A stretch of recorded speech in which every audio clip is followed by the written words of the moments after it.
Hey everyone, Chris here. Hope that you all had a good weekend, and let's start the week by looking at how to improve our speaking to a Band 7 level or above. So last week we looked at a reading style stuff. We looked at a lot of reading stuff and we created a little mini course. So a lot of you asked for help not only with reading but help with speaking. So that's what we're going to do in today's lesson. What we're going to focus on all this week is speaking. So Monday, we're going to look at part 1, which is today.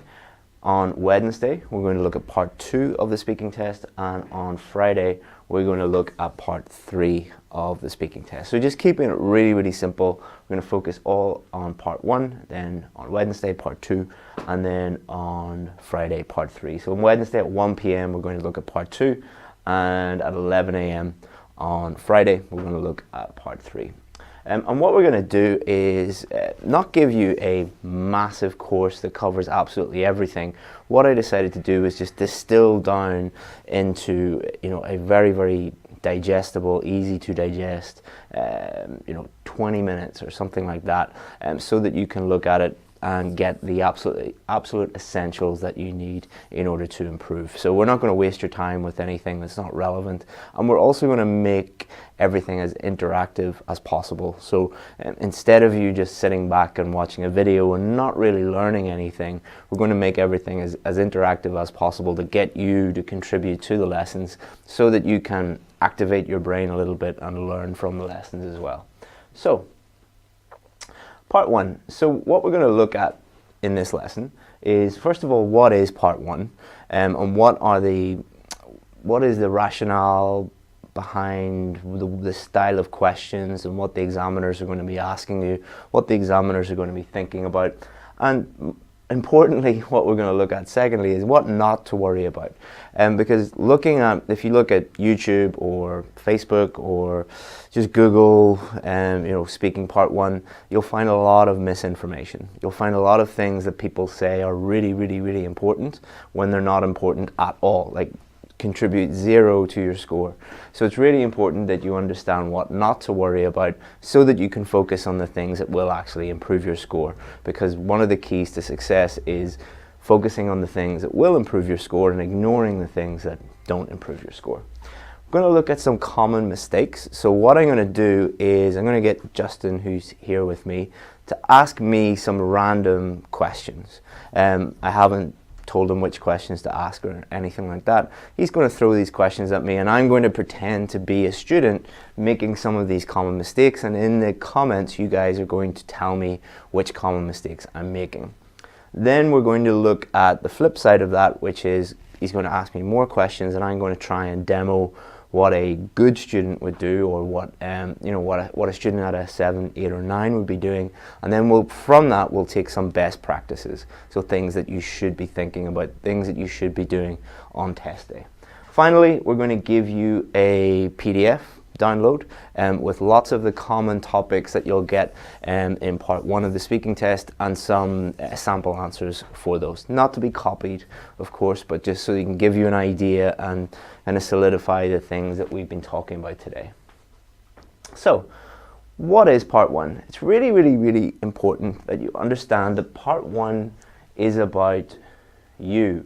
Why am I saying that? Why is that important? Well, one of the common things that students say about the speaking test is, and maybe you've even asked this question already in the comments. I can't see the comments, but I wouldn't be surprised if somebody said this.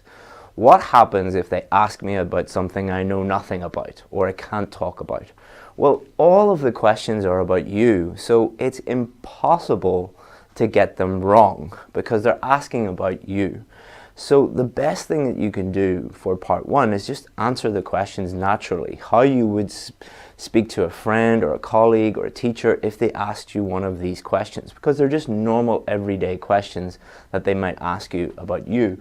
And also importantly, if they ask you a question that you just have no idea about, you can honestly answer, because it's about you, I don't know about that, and explain why you don't know it. And we'll look at some examples of that, because remember, it's not a knowledge test or an IQ test or how much do you know about this topic test. It's a speaking test. So remember that, and remember that the questions in part 1 are about you. Part 2, part 3, a little bit different, but part 1, they're about you, so don't worry about the content. Don't worry about having knowledge about these topics. This part's going to last around 4 to 5 minutes, and the examiner is going to ask you a range of different questions. They can't just ask you like 1 or 2 questions and hope that you speak for a very, very long time. And you'll see the significance of this in a second when we talk about what things you should be doing and what things you shouldn't be doing. So be aware that they'll ask you a range of topics and a range of questions within each of those topics, and it'll take about 4 to 5 minutes, and this will be obviously the first part of the speaking test. So, do not worry about the following things. You might think that these things sound like I've made these up, or these are things that I'm just passing the time by telling you these things, or to be entertaining or something like that. But these are things that you will actually find on the internet. You will find these in Facebook groups, you'll find these on blogs, you'll find these on YouTube channels, especially YouTube channels for some reason, telling you that these things are really, really, really important, especially for part 1. None of these things are important at all. There is a real article from a real school telling you which clothes that you should wear in order to improve your speaking score. I'm not making this up. I found this myself. I posted it about 6 months ago or 9 months ago. It is a school actually wrote what clothes you should wear in order to improve your speaking score. We got a question a week ago from a student who asked, is it okay to wear trainers and not formal shoes in the speaking test? Would that lower his score if he was wearing like sports shoes? You do not need to worry about your attire. Do not worry about this. And why am I even talking about this? To make you laugh? No, it's because if you're worrying about things like this, then you're not worrying about the things that actually matter, which is very, very, very important. Do not worry at all about how you greet the examiner. There are whole YouTube videos dedicated to how you greet the examiner. It does not matter. It really, really, really does not matter at all how you greet the examiner. When you're greeting the examiner, the test is not going on. The test does not start until part 1 starts and you've already greeted the examiner. So like, obviously you don't want to go in and punch the examiner in the face or anything like that, but like, under normal circumstances, you're not going to do that. So you'll be absolutely fine. Greet the examiner in the same way you would greet anybody else. Yeah, that's all you have to worry about. And if you greet him like incorrectly, I don't think there's any incorrect way of doing that. It really doesn't matter. Again, don't waste 15 minutes. I saw a 15-minute YouTube video on how to greet the examiner. Do not waste 15 minutes of your time talking about that. Also, you'll see a lot of people asking, like, did I get a low score because my body language wasn't right, or because my eye contact wasn't right, or because I didn't use enough hand gestures or too many hand gestures?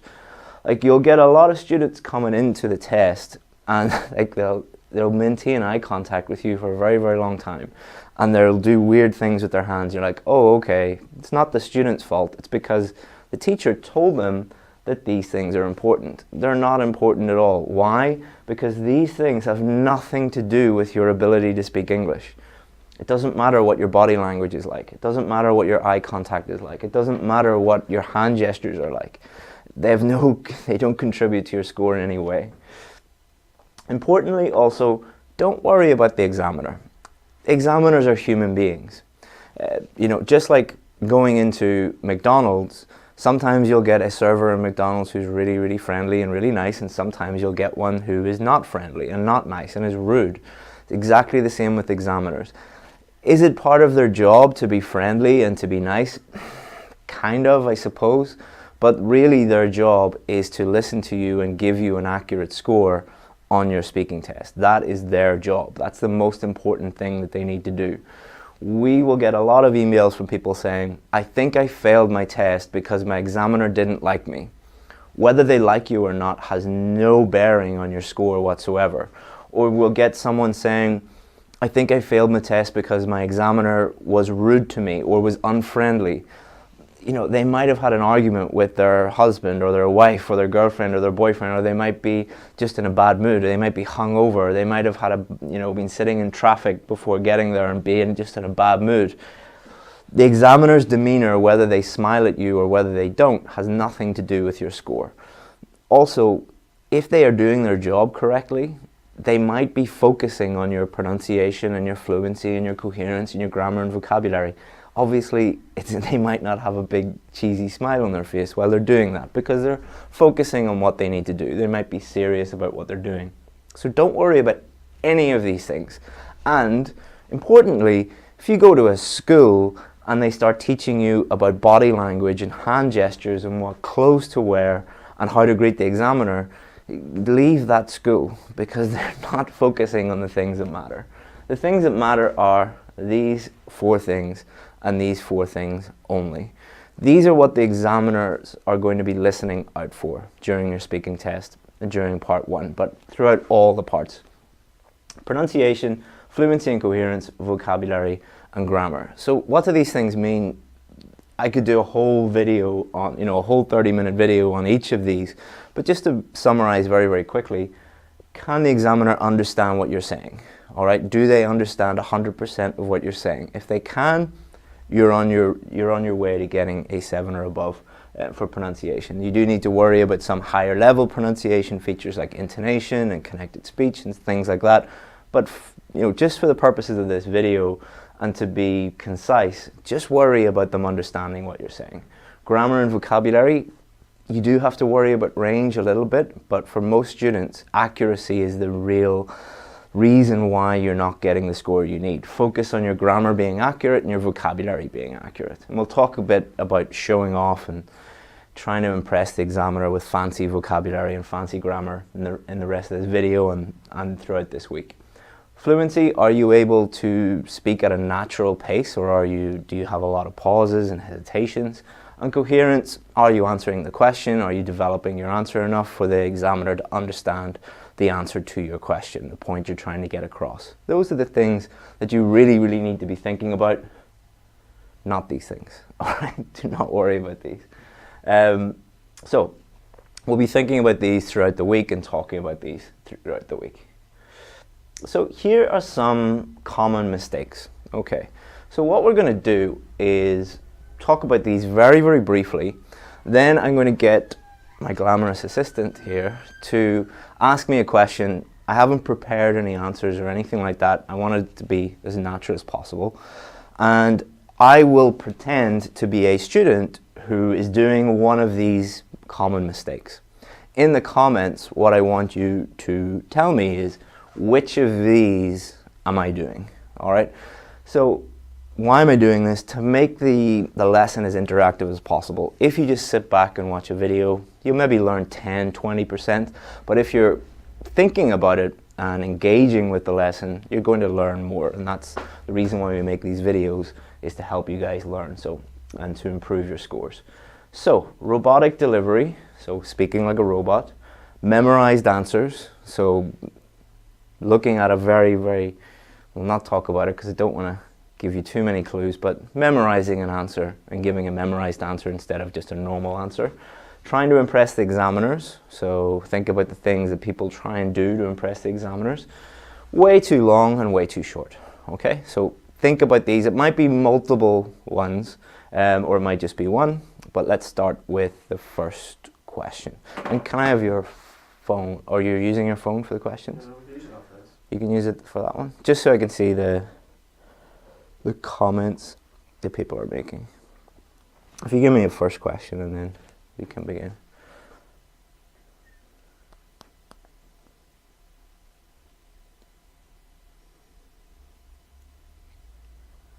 What are your favorite websites? My favorite website is IELTS Advantage because it helps me with my IELTS scores. Okay, so that's the first one. What do you think would be the problem with that one? So Justin asked me, what's my favorite website? And I said, my favorite website is IELTS Advantage because it helps me with my IELTS scores. Which of these things do you think is the problem? In the comments, let me know. Okay, so it's pretty obvious. It's too short. But why is that a problem? So, I mean, the grammar was fine, the vocabulary was fine, the fluency was fine, pronunciation was fine. Why is that a problem? Well, you're not really giving the examiner enough to go on if you give a really short answer to a question. And they might ask you follow-up questions like why, or can you, asking you to develop your answer a little bit more.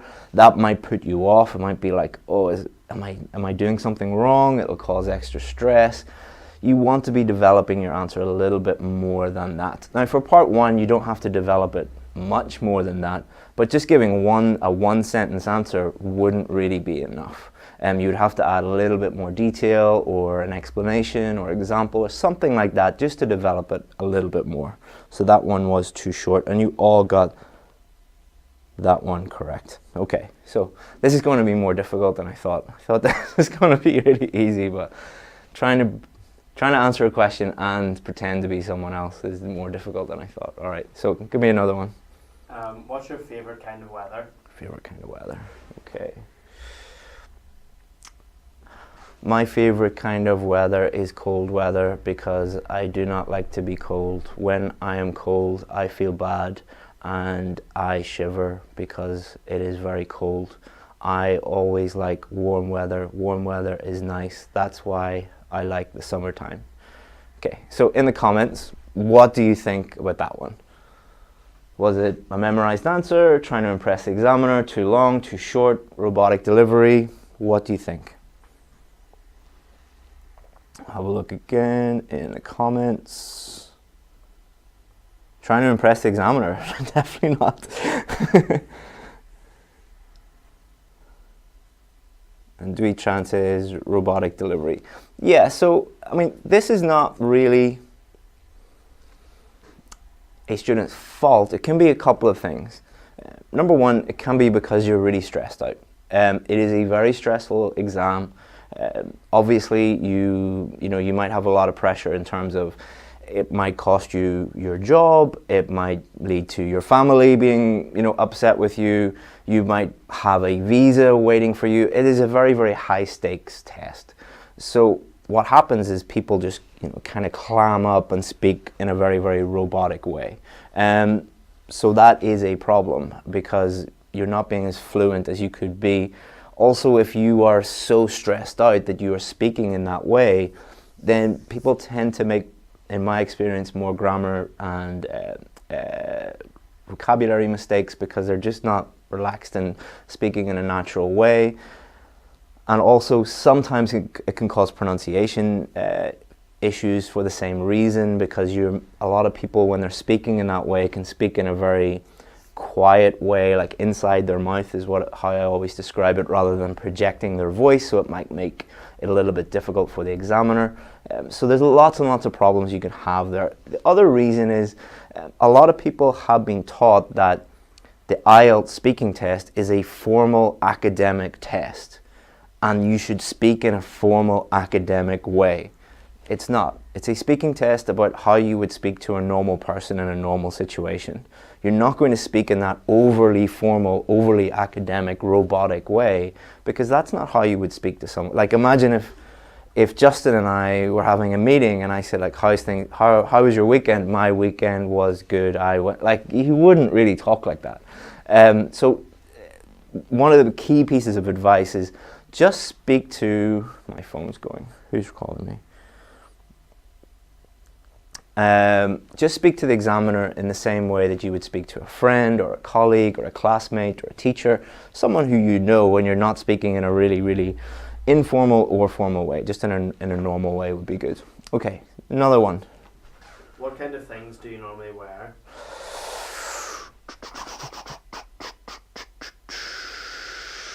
Okay, so you could say that I'm a real fashionista, and I wouldn't really dress down once in a blue moon because I am a real fashionaholic and fashion is my life. I would die for fashion. So when I'm in the mood, I go to the shopping center with my buddies and we buy the place out and we spend lots of money buying new clothes.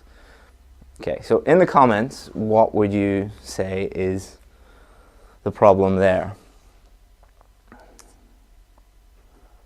Memorizing? No, I wouldn't say that was a memorization. Robin said trying to impress. Yeah.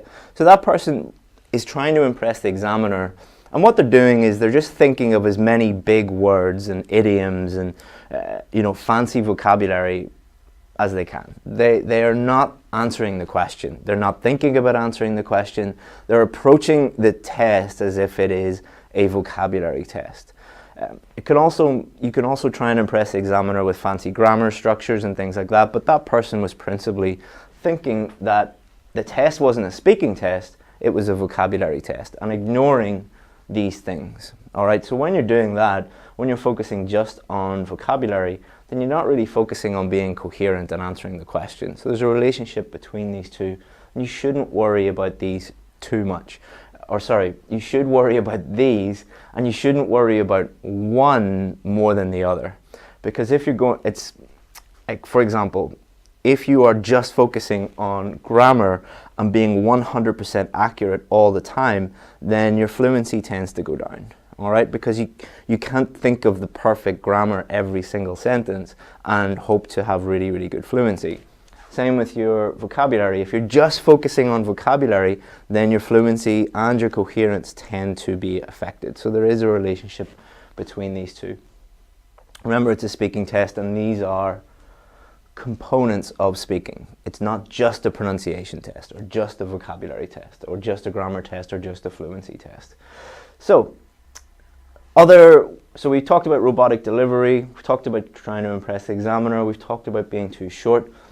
Memorized answers, this is when obviously you memorize an answer, and this really trips people up, because what you'll do is you'll memorize an answer for a common question like, tell me about your hometown, or describe your home, or one of these, like, what is your job, what do you like to do in your free time? So they'll memorize that answer, and they'll give normally a very, very, very, very long answer to a question, and I'm sure you've heard people do this. What that means is two things. Normally, so that will affect your coherence, because you're not really answering the question, because you'll ask someone, like a really good example was on Friday. I was working with a student, and I asked them, is your hometown a good place to grow up? And they told me about the architecture in their hometown, the transport system in their hometown, what else did they talk about?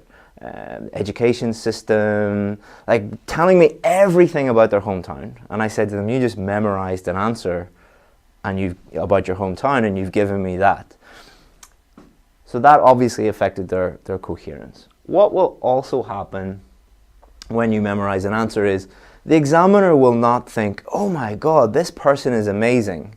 The examiner will think, this person has memorized an answer, I'm pretty sure. Let's ask them a more difficult question, or a question on a different topic, or a follow-up question, and see how they cope with that.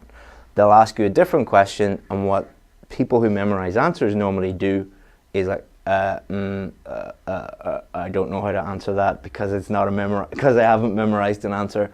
So you're not fooling the examiner. They're trained in these things. They know what you're doing. They do it for a job. Could someone come into your job and try and trick you on something as silly as that? Hopefully not.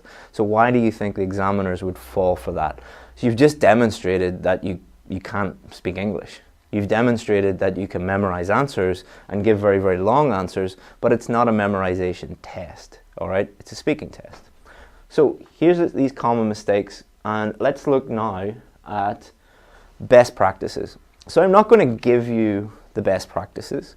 What I'm going to do is I'm going to ask Justin again to ask me some questions. I'm going to pretend that I am a student in the test, all right? And I'm going to answer them as best I can. Demonstrate what I would do, and then we're going to come up as a group. In the comments, you're going to tell me some of the things that you think I did right. Remember, we're going to be basing everything on these: pronunciation, grammar, vocabulary, fluency, and coherence. So, and compare them also with the bad examples that we showed you here. Okay, and let me just have a look in the comments.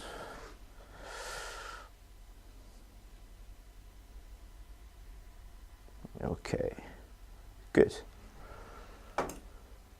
Question, please, examiner. What's your favourite food? I would have to say, hands down, my favourite food is steak. So my wife cooks this for me every Friday. Normally I go for a workout and been lifting weights and running around, and I'm really, really hungry. So what I get is steak with chips, mushrooms and onions. I just feel fantastic after I have that, and normally I have a little glass of red wine to go along with that as well. So in the comments, tell me some of the things that you think I did well, and so how could we create some best practices in the comments. And that wasn't like by the way, that wasn't a perfect answer or an answer that you should copy or an answer that, that's the only way to answer that. What's your favorite food?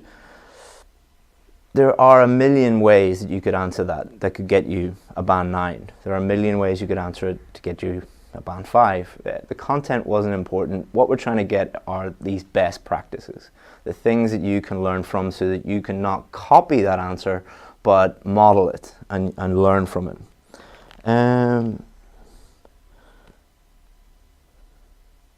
Okay, so let me get my pen.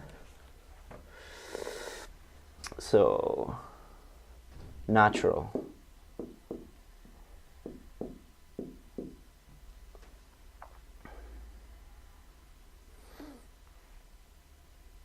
So a lot of you are saying that the answer was too long. There's not really.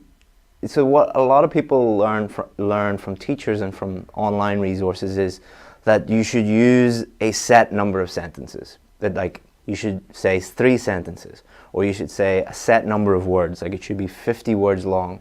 That is not how you should think about it. You should think about the answer as, how can I answer this question naturally? If somebody asked me this question under normal circumstances, how would I answer it? Don't be thinking of number of sentences or anything like that. So a reason. So put explanation here.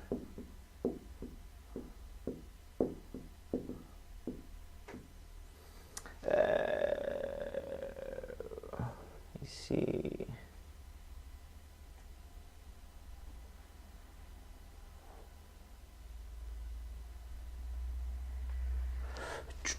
So,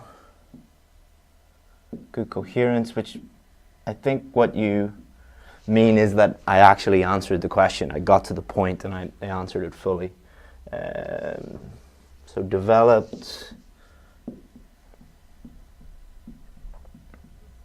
Yeah, good answers. Specific.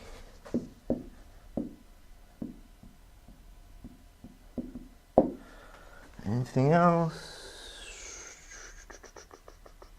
Okay, so it's better to get like rather than just give one answer. I'll give a few different answers and then you can judge. It's better to have a good sample. All right. What kind of TV programs do you like to watch?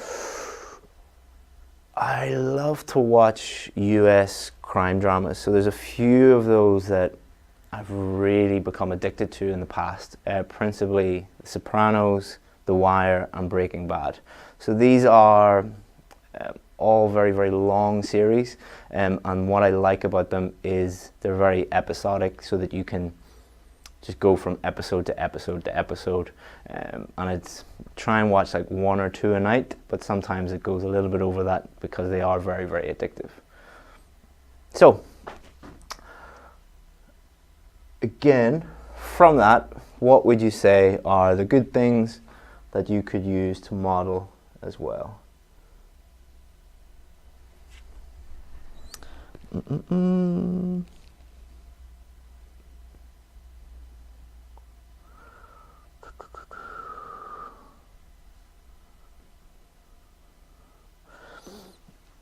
Someone said the idea generation was good. I wouldn't really say idea generation for the speaking test so much, because remember, part 1 is about you. You can't get it wrong. So you're not thinking of an idea like making something up, really. What you're doing is just talking honestly about what you're like. That was my favorite food. Those were my favorite TV programs, and those are much easier to talk about than to make something up, like to generate ideas. Sometimes you'll have to do that, but most of the time it's better just to speak naturally. A little pause for thinking.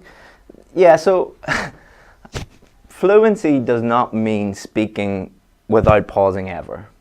You do need to think, all right?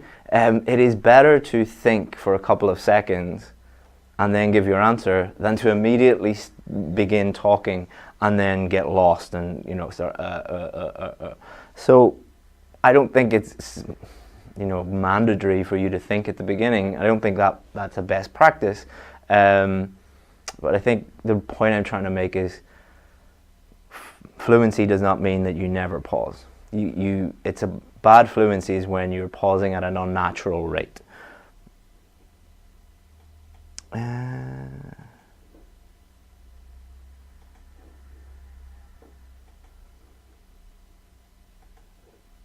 Examples.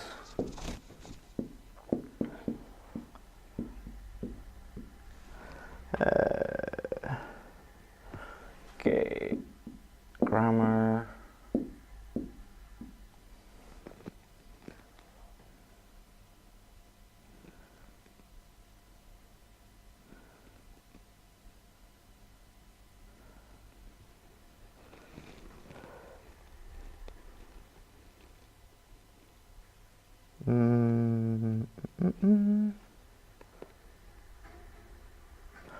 I'm fluent, okay.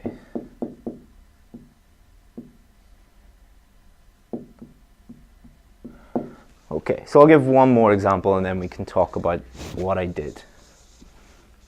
Do you use any apps? I use too many apps. I use hundreds of apps. Actually, recently what I've been trying to do is to make my phone a lot healthier to make me more productive. So what I mean by that is, in the past I had a lot of social media apps such as Facebook, Instagram, YouTube, and that wasted a huge amount of time. So I deleted all of those from my phone, and now I use apps that can track my number of steps that I'm taking, my sleep, general exercise, calorie intake, things like that. So that will help me improve in the future rather than just waste time with apps that don't really improve my life at all. Okay, so again, what do you think about that one? So all of them have some common themes, all right? And that's what you want to do. You don't want to be copying the content or thinking this is exactly what he said or this is exactly what he did. Just think about the common themes amongst them. So definitely a lot of you talked about that they were natural, and yes, these are about me. They're questions that they're asking about me. When you are in the test, they're asking about you. So just ask them naturally or answer them naturally. And that is going to help your fluency, but I also think it helps your grammar, your pronunciation, and your vocabulary as well, because you're not thinking too much, because it's just easier to talk about yourself and to talk naturally. Also, I wasn't talking in a very robotic way. I wasn't trying to impress the examiner. I wasn't trying to insert lots of fancy words or anything like that. I was just speaking. Obviously, I'm a native English speaker, so that obviously helps. But if you need a 7 or above, you should be at a high level of English anyway. So just speaking in the same way as, imagine it's your first day of a new class and you're speaking to your classmates. How would you answer those questions? So a lot of you talked about the questions are developed. I gave some explanations, some examples.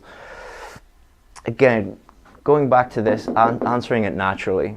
I don't think it is a good idea to answer part 1 questions in a very formulaic way. What do I mean by that? So what a lot of people will do is suggest that you answer and then explanation and then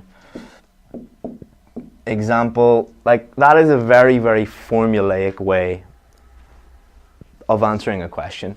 Can that help you? Sure, it can help you, but does that mean, do you answer questions in your native language in that way? Like, imagine you're speaking to your brother or your sister or your friend tonight, and they asked you, what's your favorite TV program, or what's your favorite food? You wouldn't think, like, my favorite food is steak. Explain, you know, and then, okay, it's my favorite food because blah, blah, blah, blah, blah. Example, last week, you wouldn't really do that. Does that mean that you should never use explanations and examples? No, but just have them as like tools in your toolkit. You can use them to help you do that. All right. Justin's having a little problem with so explanations and examples. Think about it when you're developing things. Think about I need to give the examiner enough information so that they can understand what I think about this, but don't think about it in a formulaic way, like a mathematical formula. You can add a little bit more detail, add an explanation, add an example, but not in a formulaic way. Hopefully that makes sense. Coherence, so that's related to I developed the answer and I answered the specific question. All right, so you when they ask you about your favorite food, tell them about your favorite food. If they ask you about apps, talk about apps. Answer the specific question that they're asking you. And also, again, developing it will help with your coherence. Now, I'm a native English speaker, so I don't want to say my grammar was great or my vocabulary was great because I was, born speaking English. Obviously, as well with fluency, so we do not want to talk too much about those. I'm not going to pat myself on the back by saying my English is great when I'm a native English speaker, of course. But the more, what you will find there was, I didn't try and focus on using really, really impressive grammar, impressive vocabulary.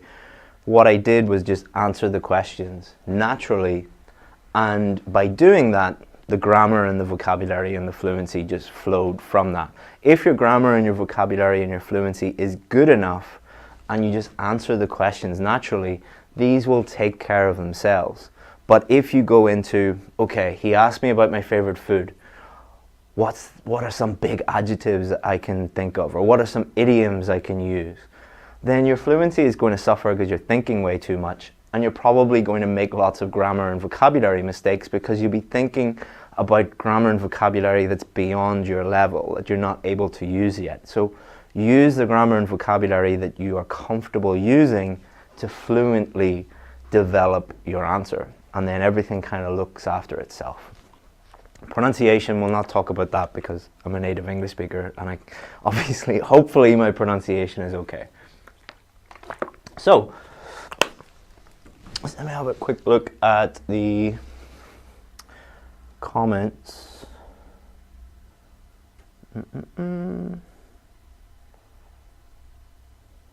Good.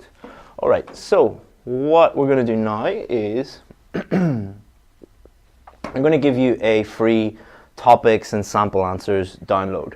So you can do one of two things. Either you can Google our website, IELTS Advantage, and go to the Speaking Part 1 section and you'll find it. Or you can just click the link in the comments or the IELTS Advantage is commenting now. Let's have a look. If we go here, it's called IELTS Speaking Topics, so you can Google that or just click the link. And if you comment here, Speaking Part 1, download your free PDF guide.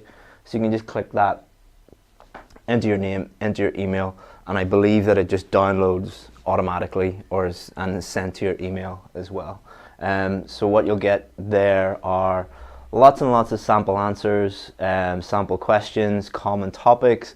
Again, you're not going to copy these. These are not so you can copy them. These are not so you can take the, even taking the vocabulary and stuff, what you can learn from it.